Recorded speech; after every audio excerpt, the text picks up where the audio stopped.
Hello everyone and welcome back to some more K-pop news. In today's video, I have news on how the third HEE JIN lawsuit between BELIFT and HYUN has now happened.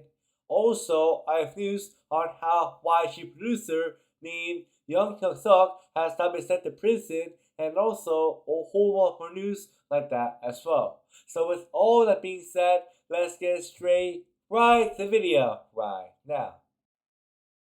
Over this past weekend, the third HEE trial had happened between HYUN and BELIFT, and at the third HEE trial, both sides had argued to see if ILLIT had copied Eugene's hosted photos, hub a photo shoot, and finally Eugene's dance choreos. And so with all that being said, let's get straight right into the first topic, which is to see if ILLIT had copied Eugene's debut plans or not. And in this case right here, BELIFT has now said that these two photos right here from ILLIT's debut is different than these two photos right here from Eugene's debut, because this is what they said. Musically, ILLIT engages multiple producers and leads into pop-oriented sounds, whereas Eugene's relies on a cohesive production team. Now, for me, I believe that BELIFT is lying because this debut photo from ILLIT looks way too similar to this debut photo from Eugene's, and vice versa. This debut photo from Eugene's looks way too similar to this debut photo from ILLIT. That is the reason why I believe that BELIFT is lying right here. Now it's time to move on to the second point, which is to see if ILLIT had copied Eugene's handbook photo shoot. And in this case, he also said that it's different because he said that multiple K-pop idols have also worn hanboks and done photo shoots in almost the same exact place that both ILLIT and Eugene's had done that. To which HYUN's side said this: from color schemes, props, styling, backgrounds, compositions, placement of members, instructions, the lighting, everything is so similar. Now look, here's my thoughts about this hanbok photo shoot situation right here. Like sure, K-pop idols also wear hanboks and do photo shoots in different places, but the real problem here is that ILLIT's hanbok photo shoot looks way too similar to what Eugene's did right here.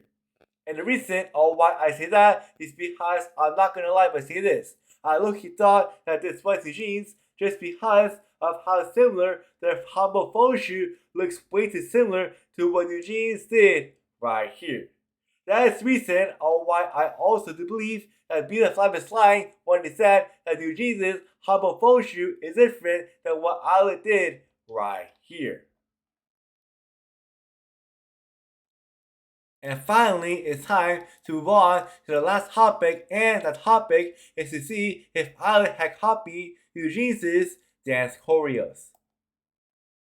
And finally, BELIFT said it's different because they said that moves such as hair whips, arm rolls, and singing poses were widely used across K-pop side performances by BTS, aespa, IVE, ITZY, G-Dragon, Jennie, and a whole more K-pop idols and groups. Now look, here's my thoughts about this final case right here. Like, how can you say that this dance choreo from ILLIT is not similar to what Eugene's is doing right here? Like, that makes no sense to me at all. And also, the fact that you said that different K-pop groups have not done the same choreo, like, that may be true, but why are you bringing up different groups when this whole lawsuit has been trying to figure out to see if ILLIT has been copying Eugene's or not?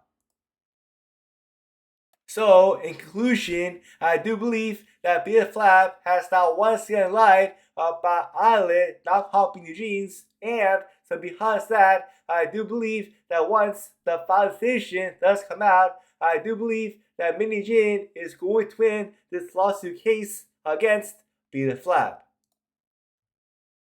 For the next news that I have for you today, it was announced that YG producer named HYUN Suk has now been sent to prison for 6 months and 1 year of probation, and the reason is because he was indicted on charges of violating the act on the aggravated punishment of specific crimes.